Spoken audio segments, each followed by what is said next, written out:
Hello everybody, this is Dana again. I'm a youth services librarian at the East Brunswick Public Library.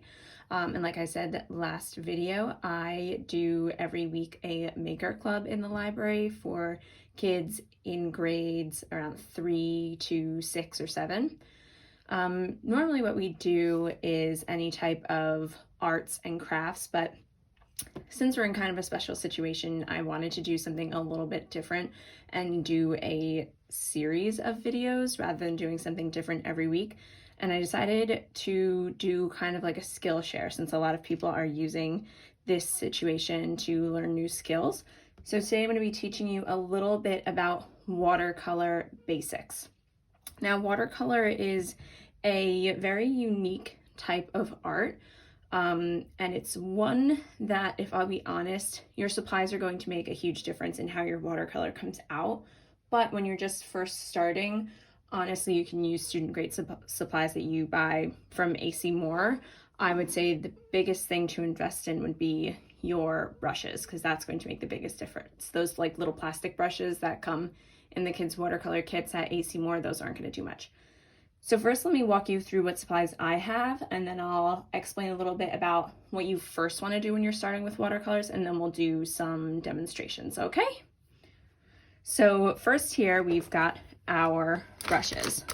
I've got a couple different brushes. However, if you are just starting out with watercolor, I would recommend getting 1 or 2 brushes.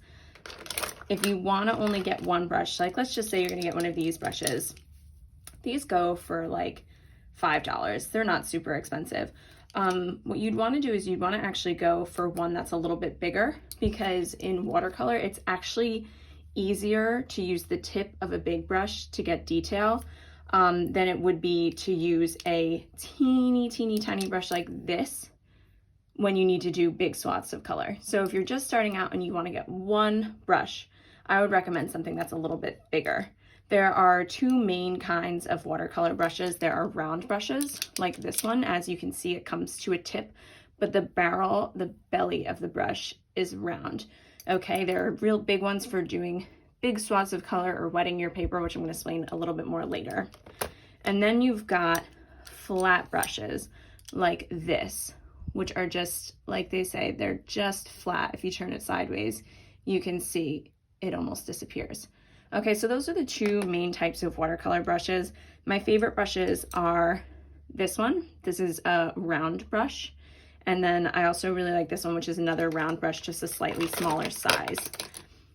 Okay, next thing you might want is some pens. I mentioned these in my last video. These are my favorite kinds of pen. These are the micron pens. So if you want to do a more illustrative style of watercolor, which is personally my favorite, you might want to use pens to either outline or to do your drawings ahead of time and then watercolor over them, which is going to be in a later video. So these kinds of pens are great. Oh, you also might want to watch just in here, you might want to get some washi tape, because if you're using a ripped piece of paper instead of watercolor block, then you can use washi tape to stick it down without ruining your painting. Okay. Next, obviously, you need your watercolors. These are mine. I use a set by Winsor and Newton. So it doesn't come with a lot of colors, but the best thing about watercolors are mixing your own. So really, this palette has everything I need to mix my own colors. You can remove this tray and place it like this or like this in this palette, so you have more mixing room if you want. Or you can use a separate mixing tray. This is called a butcher tray, and you can get it for just a couple bucks at Michael's. And this is also really good for mixing colors. I tend not to use this as much just because I find the colors can sometimes run into each other. I only really use this if I need to mix a large amount of a color, just because these small trays don't really hold a lot of the color that you need. Okay, next you'll need paper. Now there's 2 different kinds of papers. There's student grade and artist grade. This is student grade, which means it's not really as good as artist grade, but it's cheaper, so it's perfect for practice. And then you have artist grade, which is a little bit more expensive.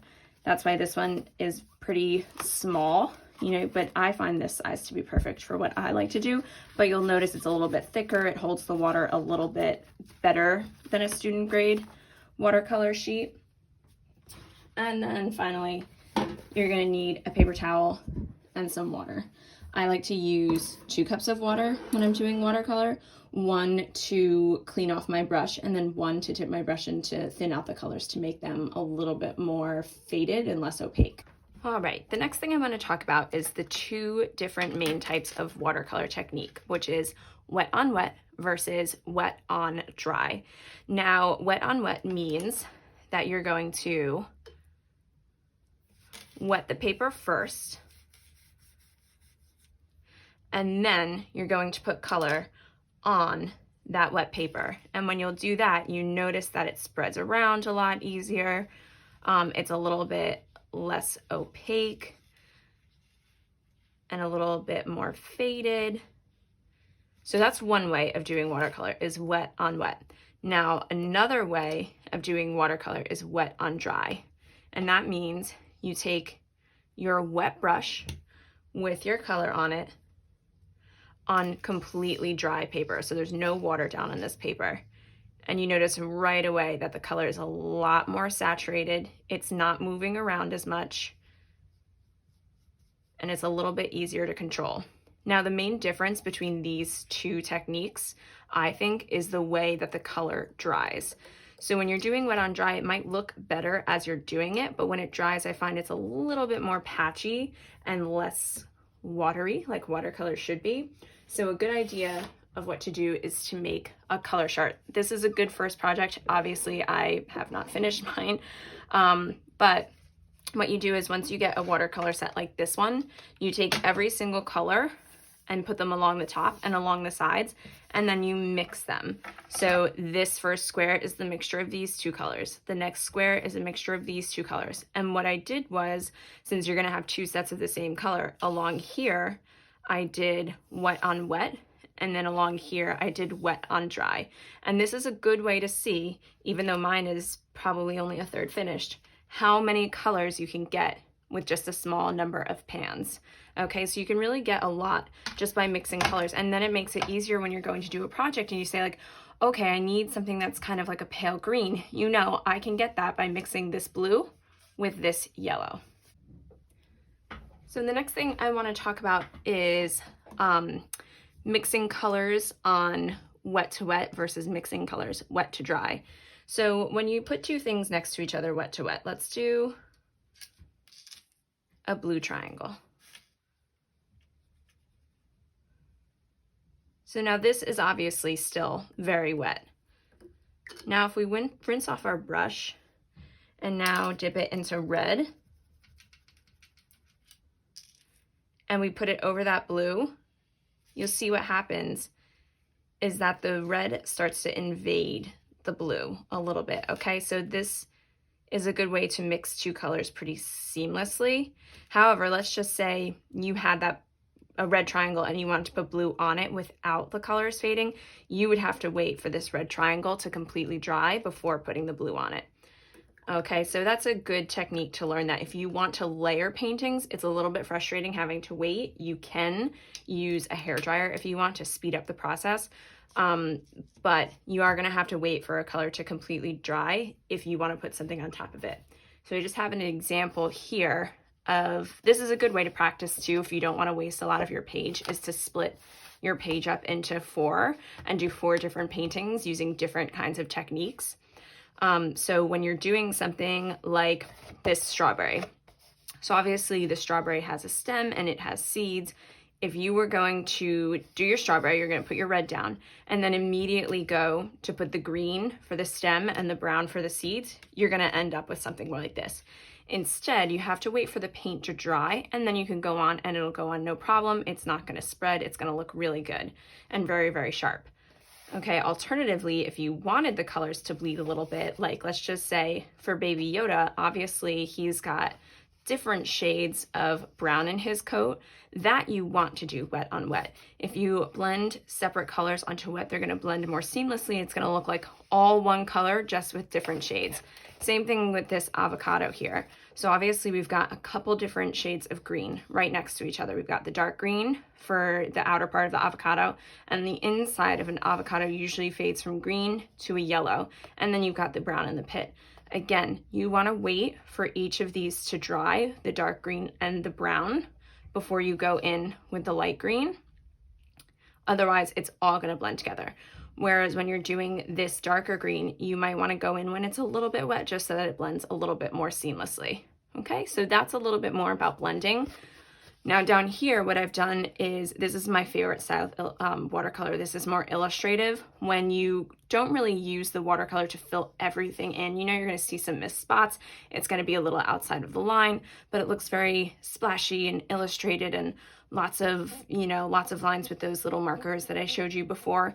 And that is when mixing colors really comes in handy. And you are going to want to wait. You don't have to wait until it completely dries, but you are going to want to wait for it to dry a little. Otherwise you'll get, like right here, I've got a little bit of blending here between this purple and this green. Whereas up here, you can see this purple was dried by the time this red was down. So the red isn't going too much into purple. Okay, so that is your basic kind of mission when it comes to blending colors, when you're blending them when they're wet versus when you're blending them when they're dry. The next thing I want to talk about is mixing your colors. Let's just say you wanted to paint a flower or something like that, and you don't see the color that you necessarily want for the flower inside your list of pans.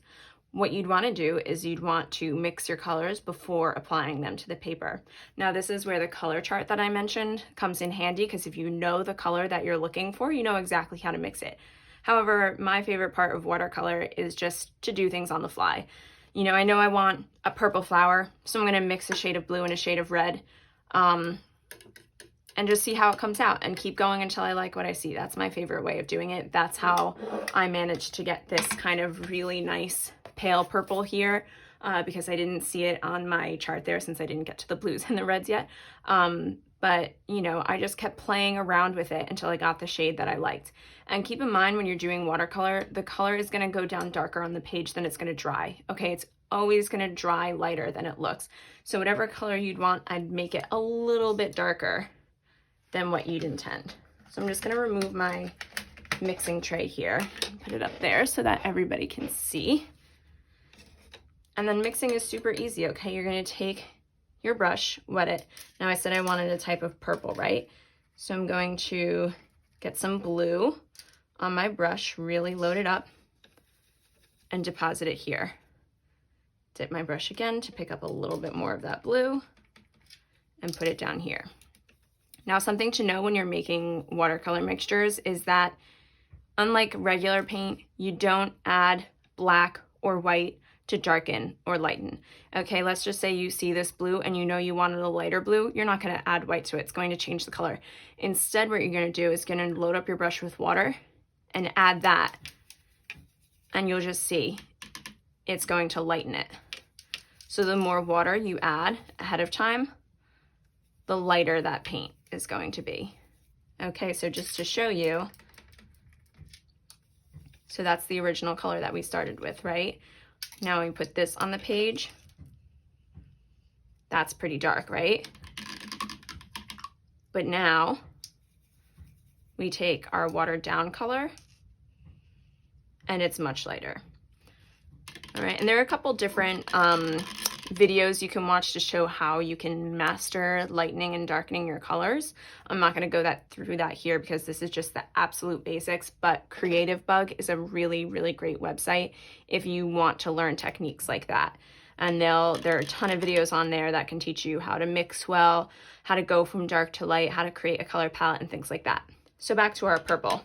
So we have our blue. Now I'm going to wet my brush. I'm going to completely get the blue off and go into red. And if you want to, you could leave the blue on there when you go into red. Just be aware that your colors are going to get a little bit muddled.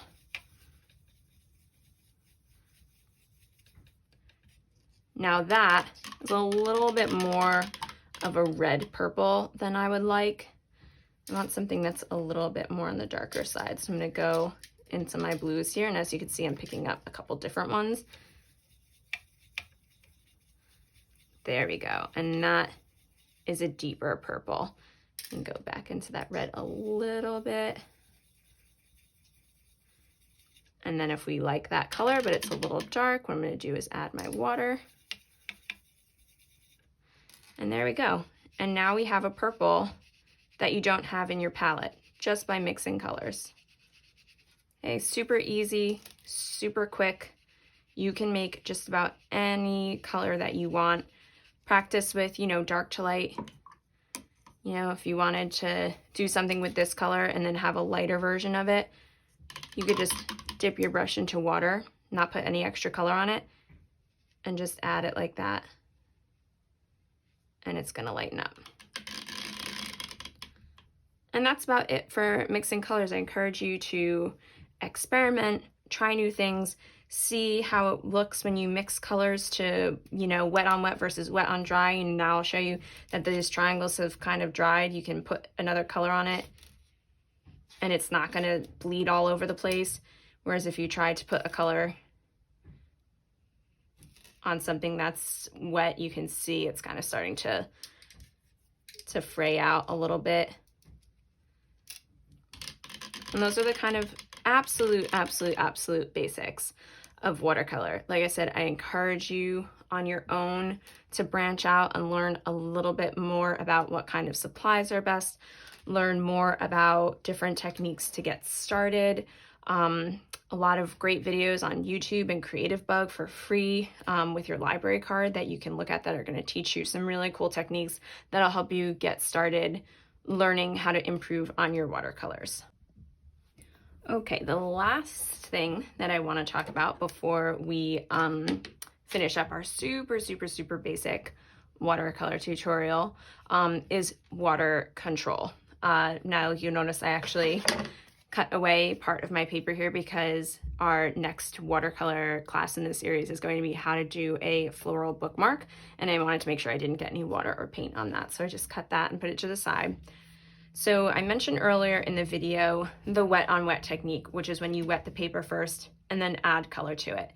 That technique is going to come in handy when you're painting things like sunset, the sky, different background landscape, things like that, because you want the color to fade really well. Now, I said in the beginning, if you noticed, that the painting wet watercolor on dry paper looks great when you do it at first, but as it dries, you can see it gets a little bit more patchy. There's a little bit of an outline to the edge. The color isn't as even. So I would say wet on dry technique is better for things like flowers, things that are smaller, okay? Things that aren't going to show that patchiness. Whereas you can see down here, our wet on wet technique looks really good. It's really even. It's a single wash of color. So this is a great technique to do for the sky. Now, what I wanted to mention before we end our video is your water control. Now, a lot of watercolor comes down to how much you're using. So a big mistake that you might make when you start off is globbing way too much water on the paper. When you glob too much water on the paper, it shouldn't, if you tilt the paper, it shouldn't start running. That means that you have too much water on your paper. And when that happens, when you have too much water on your paper and you add watercolor to it, it's all gonna start to pool in those big globs of water, okay? It's not gonna spread evenly, and it's going to look a lot more patchy. See how it's already pooling on the edges? Whereas if you have a nice even coat of water, let's do that down here, and you always wanna use a side-to-side motion so that there's no hard edges. It should just look like there's a nice sheen to the paper when you look at it in the light and spin it around. The water isn't moving, it's just a nice sheen. And then you're gonna add your colors and it's just gonna spread really nice and evenly. And this is where I mentioned, you might wanna spend a little bit more on your brushes and your paper, because a good watercolor brush is gonna hold a lot more water, which means it's gonna hold more paint.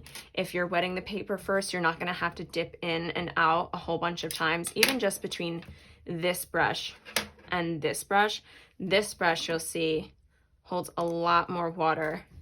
The other brush I had to dip a couple times. This one, I can cover almost the whole page without having to re-dip and, you know, get nice even coverage because it's a bigger brush, and also because the brush quality is a little bit better.